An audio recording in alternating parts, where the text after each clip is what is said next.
Olá, meu amigo, olá, minha amiga, seja muito bem-vindo, seja muito bem-vinda ao GRAM. Eu sou o professor Léo Castro e a partir de agora nós conversaremos a respeito de direito penal, seguido aqui por direito processual penal, na nossa preparação para a Delta da PF. Faltando tão pouco tempo para a prova, é claro que o foco aqui será aquilo que tem mais chance de cair na nossa prova, aquilo que tem maior probabilidade de cair na nossa prova. E como que aqui eu fiz a seleção dos temas que comentarei hoje aqui, que explicarei aqui hoje? Levei em consideração o histórico da banca, principalmente aí nos últimos 2 anos.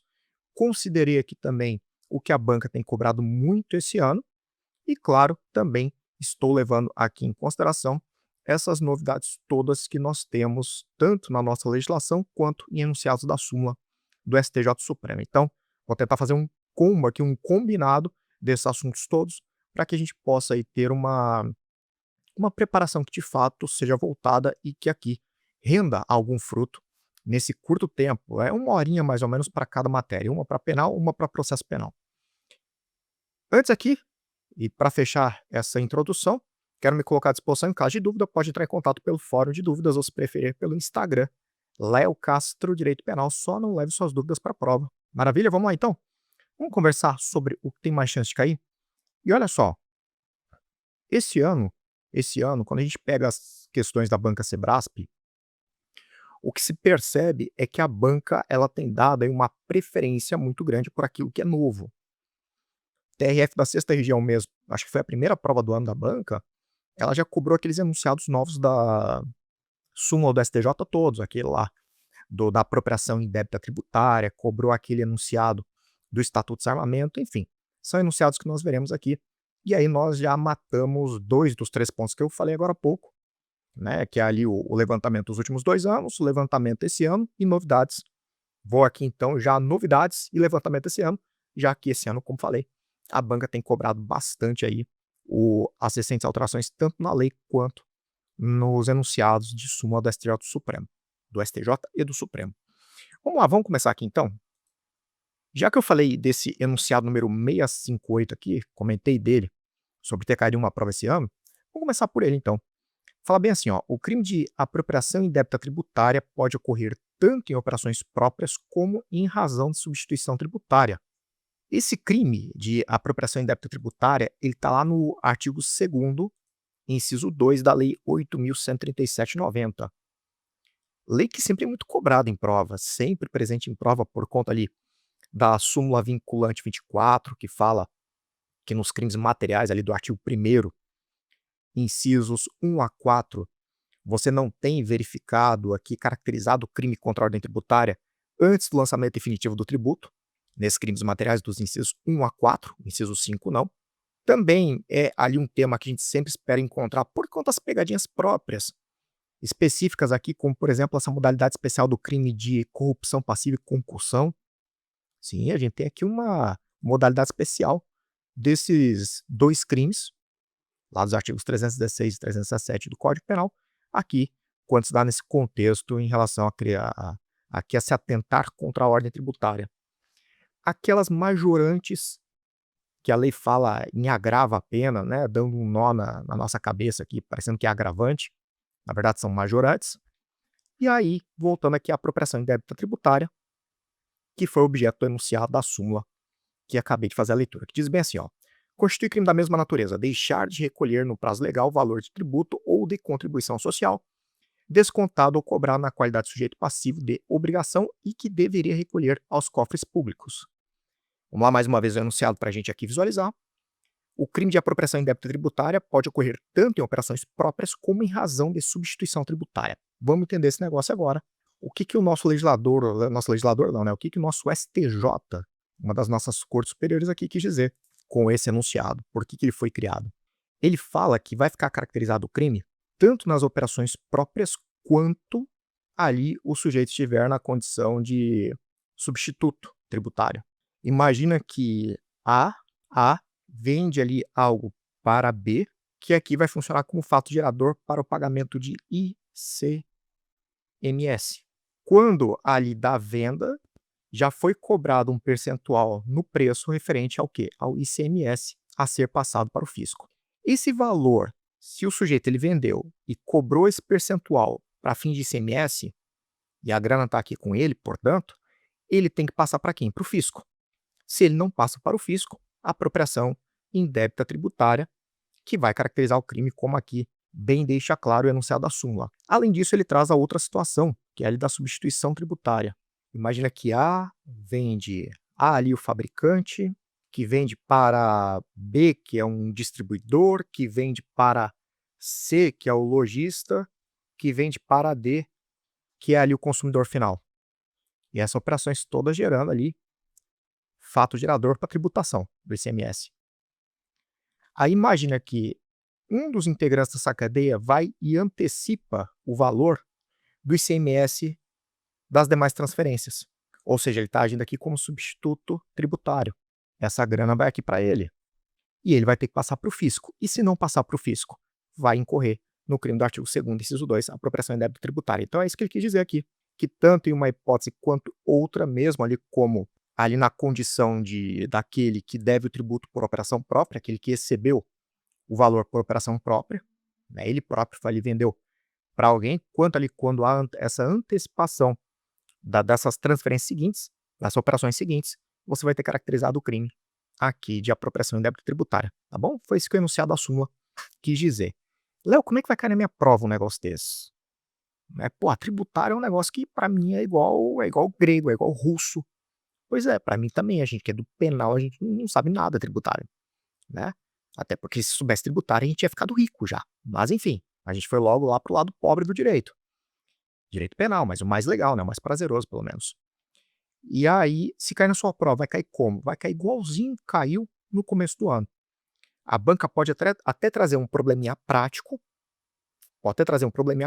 mas que ali não vai te exigir, na verdade, interpretação nenhuma. Então vai descrever um casinho, olha, fulaninho pegou e vendeu para cicraninho e tal. E aí, caracteriza o crime? Aí vai estar lá, dizendo certo ou errado, você vai dar que certo sim, né? Tanto ali na operação própria que não tem substituição. Vai caracterizar. Então não vai te exigir aqui qualquer reflexão que aqui demande conhecimento de direito tributário, tá? Só a letra realmente a literalidade do enunciado da súmula, que aliás é uma outra característica, não só do Sebrasp, mas das bancas todas esse ano. As questões que estão vindo com o caso prático, que elas se tornaram muito comuns em todas as bancas, antes era só a FGV que fazia muito isso, né? Se tornou algo comum em todas as bancas, você pega o enunciado daquele caso em prático, você olha ali as perguntas feitas, naquelas de múltipla escolha, e você vê que acaba que o enunciado não importa em praticamente nada, não se exige grande reflexão sobre o caso concreto, já que vem ali a banca vai e traz a literalidade do enunciado da súmula, ou ali de artigo de lei, e pergunta para você, né? E aí, é ou não é? Então acaba que nem demanda aí análise de caso nem nada. O probleminha prático aparece ali só para dar um susto mesmo. E já que a gente está falando de enunciado da súmula, vamos falar desses outros novos que a gente tem aqui, esses mais recentes? Olha, tem um que é de processo penal, e aqui já até antecipo a próxima aula, né? Esse processo aqui, 676. Em razão da Lei 13964/2019, não é mais possível ao juiz de ofício decretar ou converter prisão em flagrante em prisão preventiva.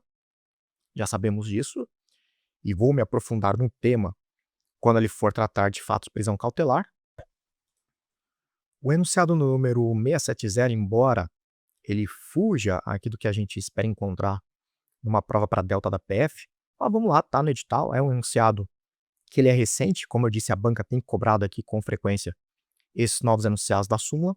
Eu explico aqui rapidinho só para você visualizar como é que funciona. Olha, ele diz bem assim: nos crimes sexuais cometidos contra a vítima em situação de vulnerabilidade temporária em que ela recupera suas capacidades físicas e mentais e o pleno discernimento para decidir acerca da persecução penal de seu ofensor, a ação penal é pública condicionada à representação se o fato houver sido praticado na vigência da redação conferida ao artigo 225 do Código Penal pela Lei 12.015. O enunciado é grandão, né? Mas se assusta não, que não é tão complicado aqui para entender essa história. Bom, primeiro o crime praticado, que é o estupro de vulnerável na forma do parágrafo 1º, que ele fala: incorre na mesma pena quem pratica as ações descritas no caput com alguém que, por enfermidade ou deficiência mental, não tem o necessário discernimento para a prática do ato ou que, por qualquer outra causa, não pode oferecer assistência. Isso aqui é aquela situação da pessoa que ela, quando ela não está naquela situação extraordinária, fora do normal, ela pode consentir com a prática do ato sexual, né, uma das hipóteses aqui que se descreve. Ela pode consentir com o ato sexual, mas em uma situação específica ali, transitória, ela não tem como ali, oferecer assistência ou consentir com a prática do ato. Quer ver um exemplo? Aquele caso terrível que a gente viu tem uns 2 anos já, do daquele acho que era um médico, que ele pega e a moça tá ali no trabalho de parto, ele vai e coloca o pênis na boca dela, lembra disso aí? Situação horrorosa. E aí, a moça numa situação normal, ela poderia consentir com a prática do ato sexual, mas ali, ela estava ali apagada por conta de medicação, de anestesia, enfim, do que era, e aí o cara tirou proveito disso para pegar e praticar o ato sexual com ela. É exatamente a situação de estupro de vulnerável que o enunciado da súmula está falando. Uma pessoa que transitoriamente ali ela não pode oferecer resistência ou consentir com a prática do ato. Estupro de vulnerável. Ok. O que que acontece? O que acontece é que esse crime, esse tipo penal que foi criado ali com a lei 12.015 em 2009, ele foi adicionado aqui ao Código Penal junto com uma nova redação ali dada ao artigo 225, que dizia o seguinte, olha, dizia que, deixa eu colocar aqui pra gente, nos crimes definidos nos capítulos 1 e 2 deste título, procede-se mediante ação penal pública condicionada à representação. Exceção, procede-se, entretanto, mediante ação penal pública condicionada se a vítima é menor de 18 ou pessoa vulnerável. Ou seja, numa primeira análise aqui, esse caso da moça, lá no, né, que foi vítima desse médico, é, seria ação penal pública incondicionada, porque ela estava na situação de vulnerável. Contudo, o STJ ele vinha entendendo o seguinte: ele vinha entendendo que, nessa situação, nessa hipótese em que a pessoa está transitoriamente sem poder oferecer resistência ou sem consentir, nesse caso seria metida ali a ação penal pública condicionada à representação. Entendeu que é a história? Então, no caso aqui da moça que eu dei o exemplo agora, na hipótese ali em que ela foi vítima de estupro de vulnerável, a ação penal seria o quê? Pública condicionada à representação. Nessa situação específica em que a pessoa transitoriamente ela não pode oferecer resistência ou ali ela não pode consentir com a prática do ato. No exemplo da moça, ela estava dopada num procedimento médico. Então, o STJ vinha entendendo o quê? Que a ação penal era pública condicionada à representação nessa hipótese. Ok. Aí, eh, em 2018, houve a alteração desse artigo 225. E a partir de 2018, o que que rolou? O que rolou foi que todos esses crimes lá do contra a dignidade sexual passaram a ser de ação penal pública incondicionada. Ou seja, atualmente essa história de que a vítima transitoriamente estava ali na situação de vulnerável, isso aí não tem mais relevância, por quê? Porque a ação penal será pública e incondicionada de qualquer forma. Contudo, para os crimes praticados até 2018, quando houve a alteração do artigo 225, fica valendo a regra que o STJ havia ali chegado à conclusão. Qual? A ação penal pública condicionada à representação. Então imagina que final de 2017 ali, a pessoa foi vítima de estupro de vulnerável dessa forma. Ela estava ali transitoriamente sem poder oferecer resistência ou sem poder consentir com o ato. Final de 2017, foi vítima. Ação penal pública condicionada à representação. Aí veio ali 2018, entra em vigor essa nova redação, estabelecendo ação penal pública incondicionada. O que que vale? Vale o que na época se decidiu o quê? Ação penal pública condicionada à representação, que nos levaria fatalmente aqui a uma decadência, uma extinção da punibilidade pela decadência. É isso que o enunciado da súmula está dizendo. Joia? Mas volto a dizer, não é exatamente o que a gente espera encontrar em uma prova para delta da PF. Vai ser uma surpresa se cair. Mas enfim, como já estávamos aqui conversando a respeito desses novos enunciados, eu acho que não custa nada pegar e alertar. Ó, o 669 fala que a partir de 2015, você ali fornecer bebida alcoólica à criança ou adolescente passou a ser crime do ECA, até então era uma contravenção penal. O máximo que tá fazendo aqui é uma pegadinha com lei penal no tempo. E aqui 668, essa aqui sim é boa demais para cair na prova. Não talvez o próprio enunciado, mas uma pegadinha com um outro delito. Por quê? Que ele fala, não é hediondo o delito de porte ou posse de arma de fogo de uso permitido, ainda que com numeração, marca ou qualquer outro sinal de identificação raspado, suprimido ou alterado. Qual que é a lógica aqui? A lógica aqui é a seguinte: a partir da entrada em vigor do pacote de crime, o que que foi que rolou? Rolou que passou a ser crime hediondo o quê? Lá no Estatuto de Desarmamento. Posse e porte legal de arma de fogo de uso proibido, comércio legal de arma de fogo e tráfico internacional de arma de fogo. Maravilha, show. O que que deixou de ser crime hediondo a partir do pacote? Porte e posse legal de arma de fogo de uso restrito. que é exatamente o crime que pratica aquela pessoa que está ali com uma arma de fogo de uso permitido, com numeração raspada, suprimida, alterada. Então imagina que eu estou aqui com isso aqui é uma arma de fogo, meu mouse aqui é uma arma de fogo de uso permitido. Se a numeração estiver suprimida, raspada, alterada, qual é o crime que eu vou responder? Eu vou responder por posse ou porte legal de arma de fogo de uso restrito, lá na forma do artigo 16, parágrafo 1º do Estatuto de Armamento.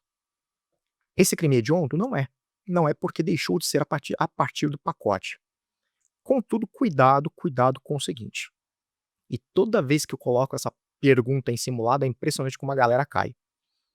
No caso do roubo, no crime de roubo, se houver emprego de arma de fogo, pouco importa se é arma de fogo de uso permitido, restrito ou proibido, não faz diferença, o crime será sim considerado hediondo, tá bom? Então muito cuidado, posse e porte legal ali, você vai ter como crime hediondo quando a arma for de uso proibido, mas no crime de roubo, a arma pode ser de uso permitido, restrito ou proibido, você vai ter aqui sim um delito hediondo, tá bom? Inclusive falando da lei dos crimes hediondos, cuidado, porque a gente teve muita alteração nos últimos anos com a inclusão de novos crimes no rol. Inclusive eu tenho usado eu usei na Páscoa desse ano, uma fórmula para memorizar os crimes hediondos e que eu tenho repetido isso aqui ao longo das últimas aulas todas, porque eu acho que acaba funcionando, porque o rol tá muito grande, tá gigante o rol, né. Pra você ter uma ideia, até ali 2021, 2022, os crimes hediondos e os equiparados, eles eram ali compostos por crimes que tinham ali 5 iniciais apenas, né, que era H, L, R, enfim. A partir das alterações que nós tivemos recentemente, dos últimos anos, agora para você ter uma ideia, eu nem contei quantas iniciais são, quantas letras ali são ao todo, mas é muito maior. Eu até conto aqui agora junto contigo, quando eu te der essa dica. É muito maior. E para você conseguir memorizar, na Páscoa, eu bolei um macetezinho que foi o seguinte: para você lembrar ali os crimes hediondos e os equiparados, memoriza o seguinte, ó, memoriza Cristo, Filho e Prego. Veja que são aqui, né, 3 palavras que você consegue vincular, né, Cristo, Filho e Prego. Você consegue fazer o link de uma coisa para outra. Essas são as iniciais dos crimes hediondos. Então você tem aqui o quê? Você tem, C, R, I, S, T, O, F, I já foi, L, eh, P, R já foi, E e G. Eram 5, né, hoje são quantas? 1, 2, 3, 4, 5, 6, 7, 8, 9, 10, 11. Hoje são 11 iniciais nos crimes hediondos. Então os crimes hediondos equiparados, todos começam com essas letras. Se cai na sua prova, por exemplo, o crime de apropriação indébita tributária, ele é um crime hediondo? Cristo, Filho e Prego. Não. A letra A não tá ali no meio, então não é crime hediondo. Tá bom? Esse macetezinho foi aqui para ajudar na hora da prova ali, diante de uma dúvida, será que é, será que não é? Tipo, uma apropriação indébita tributária da vida, será que é um crime aqui hediondo? Aí você pega e consegue matar já uma boa quantidade de possibilidades com esse macetezinho aqui trazido. Aqui nós temos mais alguns enunciados da súmula da STJ que são recentes, tem ali da LEP, enfim, tem de concurso de crimes, mas eu não vou seguir aqui adiante, por que não? Porque senão a gente vai ter uma aula só dessas novidades todas aqui. E aí não tem como, a gente não vai fechar o conteúdo bacana. Por isso eu peço mais uma vez, se você tiver alguma dúvida em relação a esse conteúdo, Léo, eu li ali os enunciados novos e não entendi. Me explica? Não tem problema, vá ali pelo Insta, vá pelo fórum de dúvidas e me manda. Léo, me explica esse negócio, me explica esse enunciado da súmula que eu não entendi. Vai ser um prazer poder te ajudar. E aí daqui a um tempo você pegar e mandar uma mensagem lá pelo Instagram, né, fala: "Porra, Léo, passei, cara. Pô, aquela tua dica aquele dia foi ali, fez a diferença de uma questão que eu precisava para passar". Porra, sensacional. A gente trabalha, a gente vive para isso, então vai ser um prazer poder te ajudar, beleza? Antes da gente pegar e seguir, eu vou ver uma súmula vinculante nova contigo, mas e depois eu vou para a lei penal e para o Código Penal para apontar algumas novidades importantes. Mas antes daqui de seguir, tem uma ressalva que eu quero fazer. Se a gente for aqui considerar aquilo que a gente tem por certo para a prova, essa aula ela deveria tratar do que especificamente? Teoria do crime, da parte geral do Código Penal, teoria do crime, e da parte especial, os crimes contra a administração pública. Teoria do crime, ele do artigo 18 até o 23, até o 28, perdão, 13 até o 28, 18. Do artigo 13 até o 28, então relação de causalidade, arrependimento eficaz, desistência voluntária, arrependimento posterior, tentativa, crime possível, né, as excludentes da ilicitude, ou ali, de repente, uma inimputabilidade por embriaguez, está caindo direto em imputabilidade por embriaguez, na forma do artigo 28, parágrafo 1º, enfim.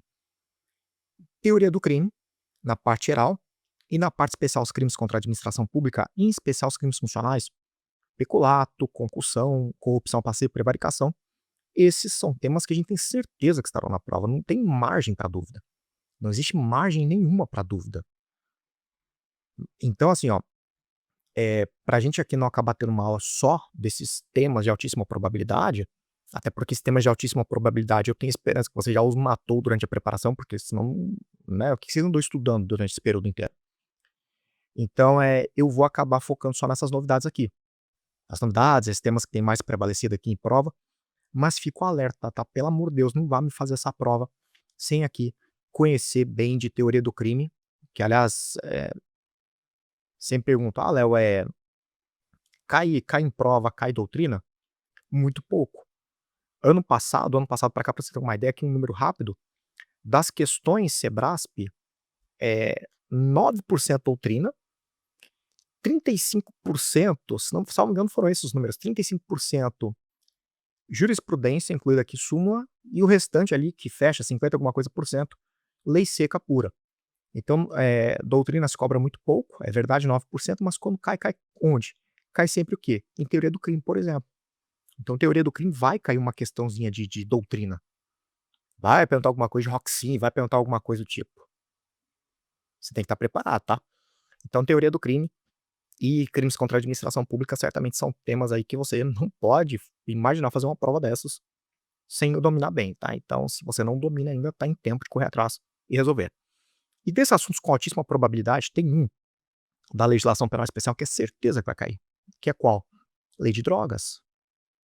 Lei de drogas, esse ano agora, tem caído com muita frequência em questões da banca, e é claro que, considerando a natureza do seu cargo, é altíssima a probabilidade de cair. Altíssima.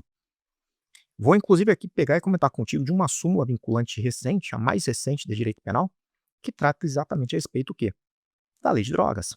O enunciado ele fala bem assim, ó, tá pequenininho, eu vou fazer a leitura para quem não conseguir ler aí o que está na tela. É impositiva a fixação do regime aberto e a substituição da pena privativa de liberdade por restritiva de direitos, quando reconhecida a figura do tráfico privilegiado e ausentes vetores negativos na primeira fase da dosimetria. Artigo 59 do Código Penal, observados os requisitos do artigo 33, parágrafo 2º, a linha C, e do artigo 44, ambos do Código Penal. Para você compreender que esse enunciado, ele, na verdade, ele traz aqui o quê? Ele traz um comando para que o magistrado ele não caia em contradição na decisão dele. Por quê? Vamos lá, imagina que na hora de fixar a pena base, ele reconheceu que as circunstâncias judiciais são favoráveis. Circunstâncias judiciais está lá no artigo 59 do Código Penal, lembrando que a lei de drogas tem circunstâncias preponderantes, lá no artigo 42. Então ele veio aqui e disse que as circunstâncias judiciais eram favoráveis, ok. Veio aqui, não tinha agravante e atenuante, vamos seguir aqui. Chegou aqui em causa de admissão, ele reconheceu o tráfico privilegiado. Lá do artigo 33, parágrafo 4º da Lei 11.343. Aí, na hora de fixar aqui o regime inicial, então ele fechou aqui o cálculo da pena, chegou ali no regime inicial, por ser o sujeito primário e como as circunstâncias ali são favoráveis, e considerando o reconhecimento do tráfico privilegiado, fazendo com que a pena ficasse igual ou inferior a 4 anos, qual é o regime que se impõe obrigatoriamente? Se impõe um regime aberto, lá na forma do artigo 33, parágrafo 2º do Código Penal, tá? Não confunda, do Código Penal. E aí, na análise da substituição da pena privativa de liberdade por pena restritiva de direito, quando a gente pega o artigo 44 do Código Penal, a gente vê lá o quê? Sendo um crime sem violência ou grave ameaça à pessoa, e sendo a pena ali de até 4 anos, a gente tem possibilidade o quê? Da substituição da pena. Ou seja, o juiz vê ali, diz que as circunstâncias judiciais são favoráveis. Reconheceu o tráfico privilegiado, a pena ficou ali o quê? Ficou igual ou inferior a 4 anos. Qual é o regime inicial? Nos termos do Código Penal. Regime aberto e admite a substituição da pena. Só que aí você pega ali no Código Penal e você pega no Código Penal no artigo 33, parágrafo 2º e no artigo 44, aqui ambos do CP, você vê o seguinte, que é possível que mesmo que a pena seja igual ou inferior a 4 anos, que o juiz ele negue o regime inicial aberto ou ali a substituição se as circunstâncias judiciais forem desfavoráveis. Então, se as circunstâncias forem desfavoráveis, mesmo que o sujeito seja ali primário, o juiz vai ter a possibilidade de fixar um semiaberto, vai ter a possibilidade de negar a substituição da pena privativa de liberdade por restritiva de direitos. Só que veja bem, como é que ele vai pegar e vai aqui impor o regime semiaberto, como é que ele vai pegar e vai negar a substituição da pena em razão das circunstâncias judiciais, sendo que lá na hora de fixar a pena base, ele já falou que as circunstâncias são favoráveis. Percebeu aqui? Ele estaria se contradizendo. Então, para não existir essa contradição, o que o Supremo está dizendo na súmula vinculante aqui 59? Está dizendo, olha, reconheceu que as circunstâncias são favoráveis. Reconheceu o tráfico privilegiado, a pena ficou igual ou inferior a 4 anos, obrigatoriamente vai ter que substituir a pena privativa de liberdade por restritiva de direitos, né, após ali a fixação do regime inicial aberto. Tá bom? É isso que o enunciado da súmula vinculante está dizendo. Quanto aqui a esse regime inicial e quanto aqui a possibilidade de substituição da pena na lei de drogas. Joia? Falando aqui da lei de drogas, a gente tem, gente, alguns temas que, né, a probabilidade é altíssima. Você pega, por exemplo, aqueles enunciados da súmula do STJ sobre o tráfico internacional e o tráfico interestadual, que não precisa da efetiva transposição de fronteira para que seja reconhecida majorante, isso aí é tema com altíssima chance de cair. Eu imagino, estou aqui no aeroporto, aqui pelo Brasil, uma cidade brasileira, estou ali, né, na fila de embarque, pronto para pegar e ir para Paris. Pronto, já vou embarcar daqui a pouquinho. Aí estou ali na fila de embarque, o que ocorre? Sou ali abordado pela Polícia Federal, que já estava ali fazendo uma investigação, sou levado ali para um cantinho reservado e se descobre o quê? Se descobre que, de fato, eu estava levando embaixo da minha camiseta aqui uma certa quantidade de droga. Eu já estava para embarcar ali no voo. Existe alguma dúvida de que eu ia levar a droga para fora do Brasil? Nenhuma. Vai incidir a majorante? Vai incidir a majorante. Tá bom? Então é cuidar tráfico internacional interestadual. Basta ali fique demonstrado que de fato haveria ali, né, esse transporte da droga para fora, já é suficiente para se reconhecer a majorante. Tanto uma quanto outra. Falando aqui em lei de drogas, cuidado com alguns informativos recentes. Como eu te falei, a banca ela tem pedido novidades, incluídos aqui informativos publicados há pouco tempo. Cuidado, tem alguns julgados do STJ publicados informativos são muito interessantes sobre aqui a lei de drogas. Cuidado, por exemplo, lá no informativo número 846 de maio desse ano, foi publicada uma decisão muito interessante. O STJ entendeu que prints de conversas extraídas ali do celular do sujeito não são suficientes para que você tenha verificado o tráfico de drogas. Então, imagina que foi feita aqui a perícia no meu celular, com a devida autorização judicial, e extraíram ali do meu celular um monte de conversa em que, inegavelmente, estou traficando. Estou ali, né, negociações que foram feitas, conversas de WhatsApp ali, prints guardados, enfim, conversas que ocorreram.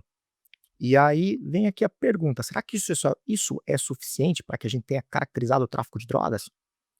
E aí, de repente, você que estuda informativo há mais tempo, você lembra aquela situação que ocorreu há um tempo, lembra que estava negociando a droga por telefone, e aí já foi suficiente para caracterizar ali a traficância, enfim, sem ter havido efetiva entrega da droga.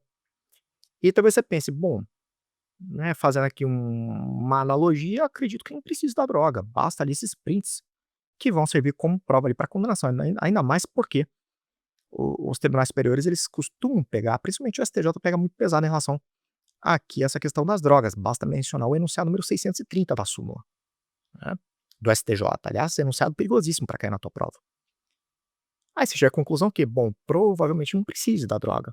Cuidado, porque não foi o que o STJ decidiu. A corte entendeu que mesmo que tenha print ali indicando de forma inequívoca a traficância, se não tiver droga, não tem como comprovar a materialidade do crime. Aí você não vai ter reconhecida a traficância. Tá bom? Cuidado, informativo perigosíssimo, julgado perigosíssimo. Esse aqui é daqueles julgados que, sinceramente, se caísse em prova e eu não tivesse visto o informativo antes, Olha lá, não sei não, viu. Não sei não se eu conseguiria chegar à conclusão correta quanto aqui ao que de fato compreendeu o STJ a respeito do assunto. É claro que não tem como falar em lei de drogas sem aqui fazer referência ao tema 506. Inclusive, se você procurar no Gran Jurídico, no YouTube, você vai encontrar uma live em que eu fiz ali com a Alessandra Baldini, juíza federal, que está como assessora do Dias Toffoli, e a Alice Bianchini, doutrinadora. Ambas foram citadas, foram mencionadas nos votos dos ministros. As suas obras foram mencionadas nos votos dos ministros quando ali decidiram em relação ali à maconha, aquelas hipóteses de atipicidade. E aí rolou uma live com elas, eu, claro, fui lá só para aprender, né, fui lá só para assistir, já que 2 das maiores especialistas do Brasil aqui no tema drogas, ali debatendo, eu fui lá só para acompanhar mesmo. Então, teve uma live dessa com a aluna da Vico também, enfim, vale muito a pena você dar uma olhada ali depois para pegar e aprender um pouco mais a respeito aqui desse tema do que foi objeto aqui da decisão do Supremo. E aí, claro que é muito grande a chance de cair na sua prova, até porque já tem até informativo do STJ aplicando, informativo 823 do STJ, a corte entendeu uma situação ali de 23 gramas de maconha, entendeu pela tipicidade da conduta. Quando ali, claro, né, voltado ali tiver por destinação o consumo pessoal. Inclusive, cuidado porque a gente tem uma presunção de que o sujeito é usuário, de acordo com a corte, com o Supremo, né, ali, quando decidiu lá no tema 506, naquele curso extraordinário, a corte entendeu o quê? Que a gente vai presumir o consumo pessoal quando tiver ali o quê? Até 40 gramas de maconha, de cannabis sativa, ou até 6 plantas fêmeas ali da cannabis. Então, chegou ali na tua prova, o que que os caras vão fazer? Provavelmente, se eles forem trazer uma situação dessa aqui, eles vão trazer uma a menção ali a alguma quantidade. Por exemplo, se vem e fala 26, bom, 40 é a presunção. Até 40 ali a gente tem presunção para consumo pessoal, 26 então está dentro do parâmetro estabelecido pelo Supremo. Inclusive foi ali, né, a decisão do STJ no informativo foi exatamente uma situação dessa. Aí você pode marcar com uma certa tranquilidade que a conduta vai ser atípica. Ah, não, mas será que o tema 506 já tá caindo? Tá sim, viu? Tá sim, cuidado. As bancas demoraram um pouquinho para criar coragem para cobrar, mas já tem caído questões relacionadas até ao tema. Mas tem caído como? De forma ali muito cautelosa, porque o tema ele é espinhoso, ele tem uma série de detalhezinhos ali que quando você não observa, você acaba por não ter a aplicação da decisão do Supremo. Então, quando cai, cai como? Cai, por exemplo, a situação que eu descrevi aqui. Usa o parâmetro de 40 e fala 23, 26 gramas, ou então 6 plantas, fala de 5, 4, porque daí você tem uma certa tranquilidade quanto à presunção. Aí vem pergunta, nesse caso, presume o consumo próprio? Ou nesse caso, a conduta vai ser atípica? Aí você pode marcar com uma certa segurança que não, que a conduta vai ser atípica por conta, volto a dizer, o tema 506 do Supremo, quando decidiu ali a respeito da cannabis sativa. Agora, partindo para o Código Penal, o nosso CP ele foi muito alterado nos últimos anos, de 2021 para cá. 2020, na verdade, né? Com a entrada em vigor do pacote anticrime. O troço não parou mais de mudar. Para você ter uma ideia, 2021, o Código Penal ele foi alterado por 6 leis ao longo do ano. Léo, isso é grande coisa, isso é muito. Para você ter uma ideia, desde a década de 40, quando entrou em vigor, isso só havia acontecido uma única vez. O CP no mesmo ano será alterado por 6 leis, que foi quando? Foi em 84, quando teve aquela super reforma que praticamente fizeram o Código Penal. Então, em toda a história do CP, foi a segunda vez que tantas leis alteraram o nosso Código Penal. Então, foi muito alterado o nosso Código Penal nos últimos anos, muito, muito alterado. E tem algumas alterações que, para a Polícia Federal, tem um peso especial. Tem uma que, embora não seja de competência da Justiça Federal no primeiro momento, mas da Justiça Estadual como regra, mas tem uma alteração que eu imagino muito cair na prova de vocês, na sua prova. Principalmente por conta da Convenção de Budapeste, ali em relação aos cybercrimes. E que alteração é essa? É uma alteração que eu achei curioso, caiu na prova do MPF, e eu achei curioso porque no gabarito extraoficial, dos demais cursos, o que teve de gente que errou essa resposta não foi brincadeira. por não conhecer esse crime novo, que aqui eu estou chegando a ele agora. Que crime seria esse? Seria o crime do artigo 171A. Olha só, que é aquele estelionato que envolve, por exemplo, criptomoeda. E é uma modalidade de estelionato, porque ele fala ali no finzinho, né, mediante artifício, ardil ou qualquer outro meio fraudulento. Então ele traz aqui que é a hipótese, só que, claro, por força do princípio da especialidade, a face do estelionato prevalece. Aqui o 171. Então, praticar um desses verbos aqui, um tipo penal misto alternativo, se praticado mais de um verbo no mesmo contexto fático, crime único, praticar um desses verbos aqui, conhecer objetos materiais que acabam por incluir as chamadas criptomoedas. Então, praticar essas condutas, organizar, gerir, aqui nós temos um tipo penal misto alternativo. Se praticado mais de um verbo nuclear no mesmo contexto fático, você tem crime único.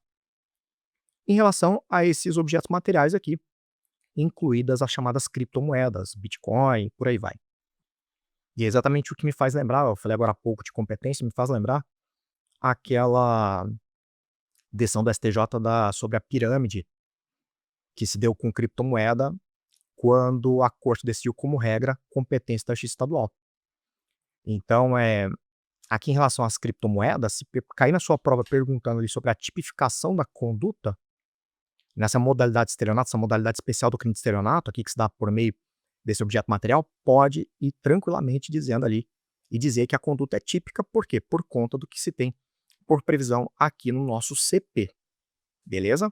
Então, cuidado, porque se perguntar se hoje existe algum tipo penal que seja ali, que tenha por objeto material as chamadas criptomoedas, você pode dizer sem problema que sim, o 171A do Código Penal, que certamente se cair na sua prova, vai cair como caiu no MPF, para Procurador da República, copia e cola mesmo.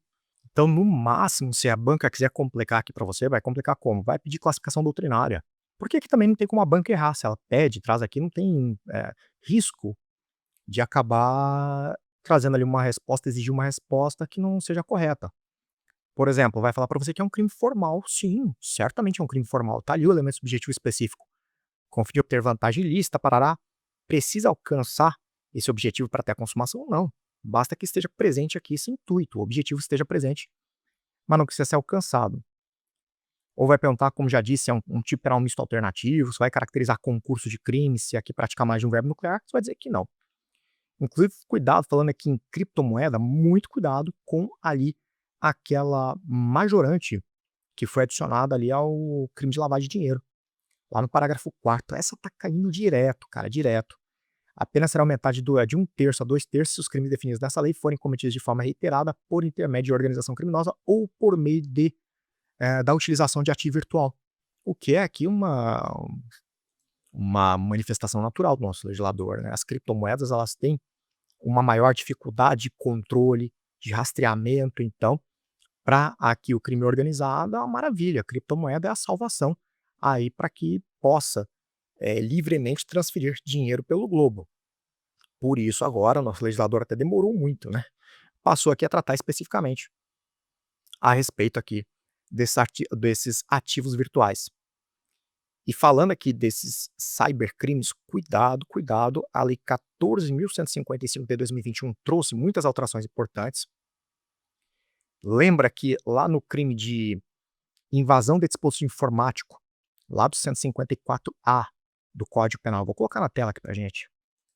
Ó, o 154A, invasão de dispositivo informático, lembra que não precisa mais que se viole mecanismo de segurança para que se tenha caracterizado o crime. Aliás, isso aqui era um absurdo, porque o nosso legislador ele partiu da ideia, na primeira redação, que se não tivesse senha, não tivesse ali um antivírus, não tivesse alguma coisa para proteger o dispositivo, não haveria por que resguardar o sigilo das informações, o que é completo absurdo, uma coisa não tem nada a ver com a outra.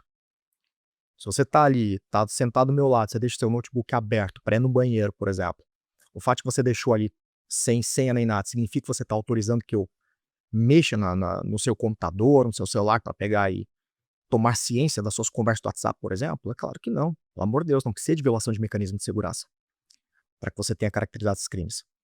Além disso, agora não apenas o proprietário, ele aqui pode ser vítima, como também ele pode ser o sujeito ativo.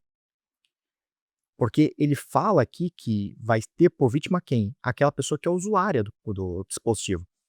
Exemplo, você pega e pede, você diz que seu notebook quebrou, eu te empresto um meu aqui extra, um sobressalente que eu tenho.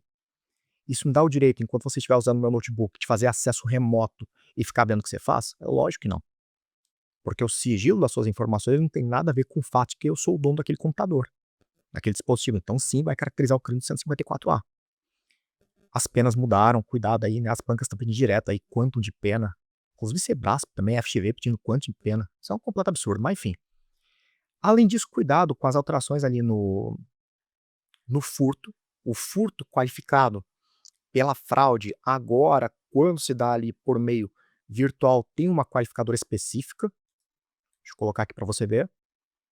Inclusive tem aqui tem a majorante que tem tudo a ver com aqui essa competência da JF. Porque tem ali aquele furto qualificado pela fraude, por meio virtual, no parágrafo 4º B, e no parágrafo 4º C, ele fala: a pena prevista no parágrafo 4º B desse artigo, considerada a relevância do resultado gravoso, vai ter aqui para aumento de quê? Aumenta-se de 1/3 a 2/3 se o crime é praticado mediante a utilização de servidor mantido fora do território nacional. Quer ver um exemplo disso aqui? Imagina que eu pratiquei esse furto qualificado aqui em ambiente virtual, mas eu fiz uso de VPN. Sabe, né, VPN ali para mascarar o meu IP de origem.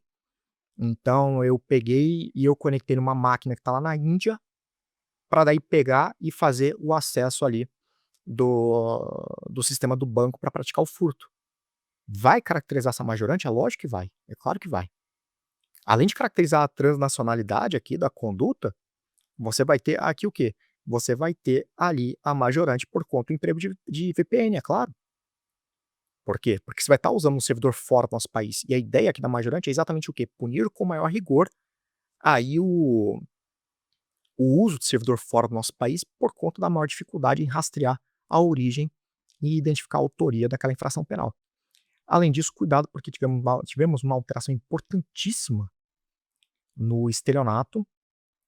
A partir da entrada em vigor da Lei 14.155, nós tivemos o quê? Nós tivemos ali a criação de uma forma qualificada do crime de estelionato, que é a chamada fraude eletrônica. E cuidado, porque não é o estelionato praticado por meio virtual, não é isso. Caí numa prova, uma dessas bancas furrecas aí da vida, esqueci o nome agora, aquelas bancas pequenininhas, né, menos tradicionais. E cobraram na prova exatamente o que o dispositivo ele não fala, que é o quê? Dizendo que ali o estelionato praticado na internet seria ali fraude eletrônica. Isso não é verdade.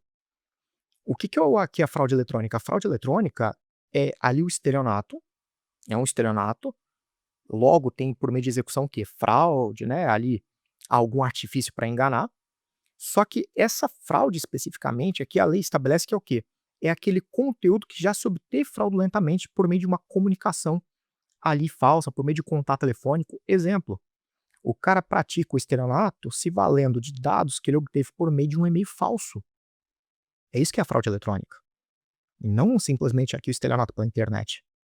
Mas Sebrasp certamente não cometeria, como já disse, uma cagada dessa. Não faria uma cagada dessa como essa banca menor fez.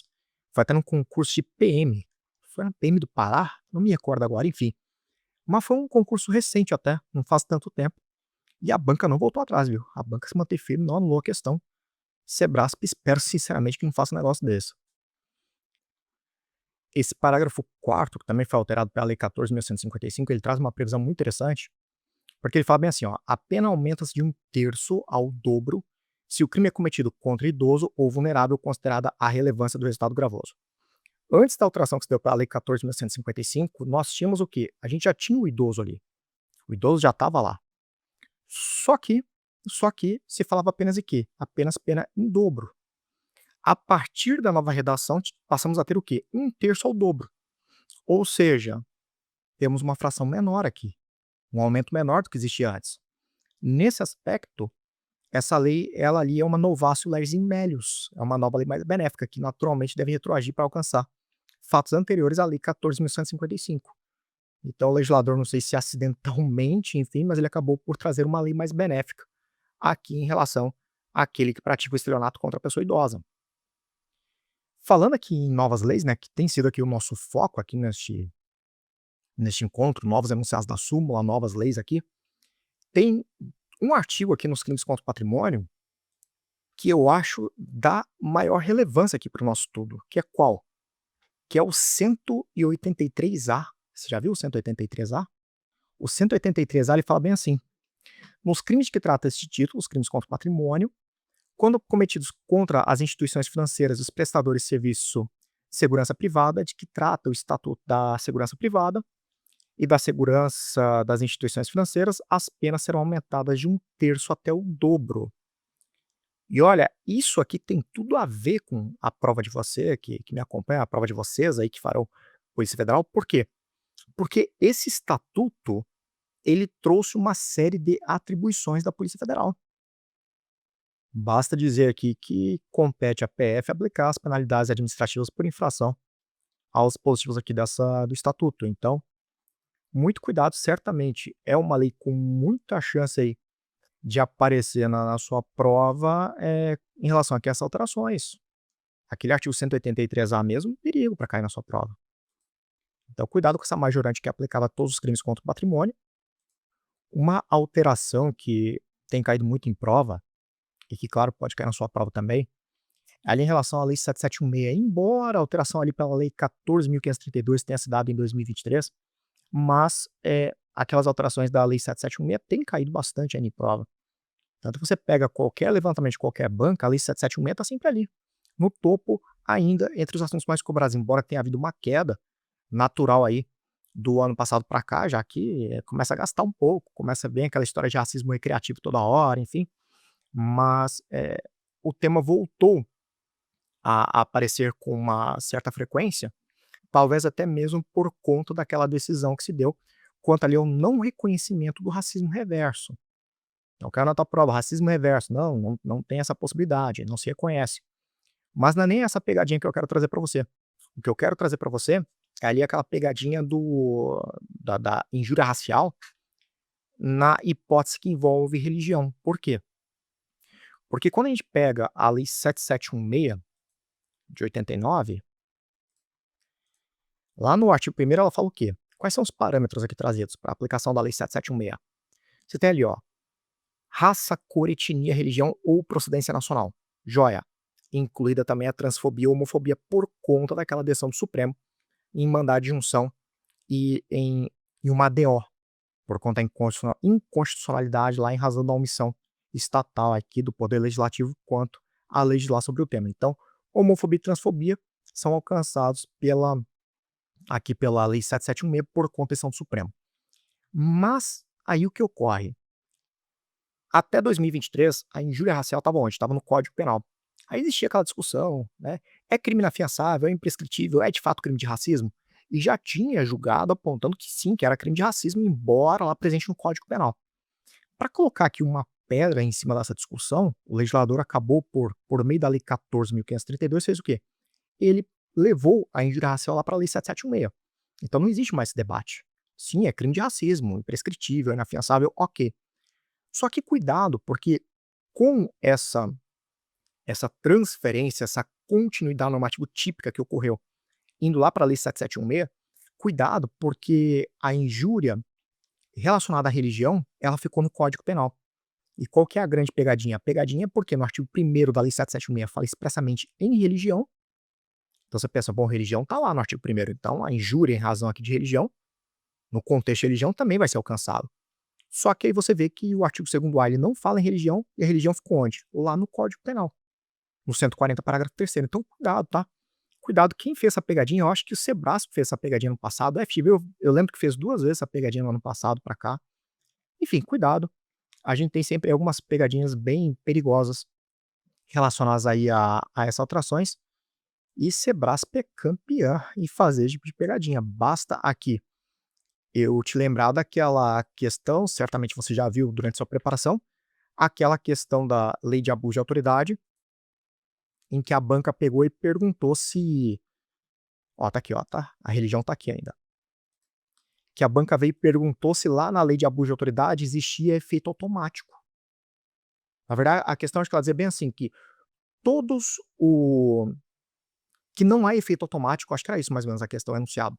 Não há efeito automático ali na condenação quando se dá ali pela lei de abuso de autoridade. Aí o aluno fica ouvindo ali, né, com base no parágrafo único do artigo 4º da lei 3869, ouvindo o tempo todo o quê? Olha, a lei inabilitação e a perda do cargo público não são efeitos automáticos, não são automáticos. Aí o cara vai para a prova e vem ali, pega a banca e fala: "Olha, não tem efeito automático lá". Você fala: "Puta, é verdade, eu conheço a pegadinha, né, realmente não tem". E tem, né, e tem ali o dever de indenizar pelo mal causado, esse é um efeito automático da condenação, lá no artigo 4º, inciso 1, na primeira parte. Pegadinha violenta, pegadinha do mal mesmo.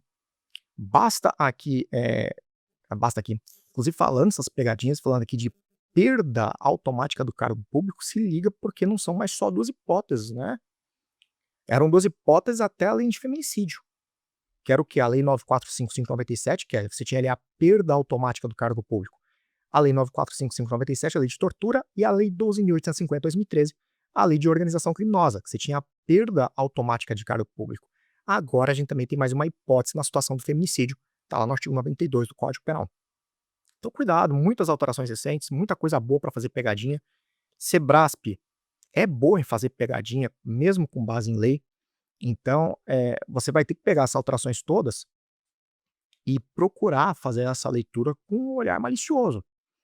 Embora confie no que eu estou dizendo, olha, a tua prova vai ser composta como? Você vai ver, grande parte ali, ó, 50% mais ou menos ou mais, lei seca pura, copiado colado, o que vai cair? Teoria do crime, crimes contra a administração pública, lei de drogas, enfim, aqueles temas muito batidos, estatuto de armamento, que tem tantos julgados, né? Mas aqui falando de lei seca especificamente, vai cair aqui um desses temas, joia? E aí, vai ter uma questãozinha doutrinária, sempre tem uma que eles colocam lá, né, que vem com uma questão cabulosa lá, doutrinária, que ninguém sabe a resposta, provavelmente teoria do crime. Aí vem ali com uns 30% mais ou menos, de questões extraídas de literalidade da súmula ou de formativos. Os temas são sempre os mesmos. O que a gente vai encontrar ali? Vai encontrar, como já disse, estatuto de armamento, né, lei seca, lei de abuso de autoridade. Enfim, já dá para antever o que vai aparecer na prova. Larry, se é tão fácil assim, por que que todo mundo não passa? Primeiro que muita gente, a maioria vai e estuda errado, né? Estuda com aquela ideia de zerar conteúdo, zerar edital. Isso é coisa de maluco. Ninguém zera edital. Mas, mais do que isso, mesmo aquele núcleo duro ali, aquele conteúdo central, ele é muito extenso. E aí, claro, isso aí demanda alguns meses de preparação para mesmo aquele núcleo duro ali se ter domínio. Como falta muito pouco tempo para a nossa prova, né, pra você ter uma ideia que nessa 1 hora aqui a gente não conseguiu nem raspar nem a superfície do negócio, né. Como falta pouco tempo para a nossa prova, a sugestão que eu dou para você é o quê? Use e abuse, por exemplo, do Notebook LM, lá do Google, Notebook LM. Vá lá, pega essas novas leis, taca lá e faz áudiozinho, né, e fala para o Notebook LM: "Ó, crie o áudio exclusivamente com base no texto, não invente informação", para ele não alucinar. Pega essas leis novas, pega esses informativos, pega ali essas súmulas novas e vai ouvindo aqui até o dia da prova, para você pegar e ali potencializar sua chance de êxito, tá bom? No próximo bloco eu volto com o processo penal, joia? E no seu material de apoio você encontra aí muito mais conteúdo do que aqui eu trouxe. Claro que aqui não tinha como trazer tudo que eu pretendia, mas no seu material de apoio você encontra mais conteúdo aí para você, afunilar mais e focar naquilo que tem mais chance que é na sua prova, tá bom? Então até daqui a pouquinho, processo penal, para a gente matar o nosso conteúdo para a prova Delta PF. Até daqui a pouco.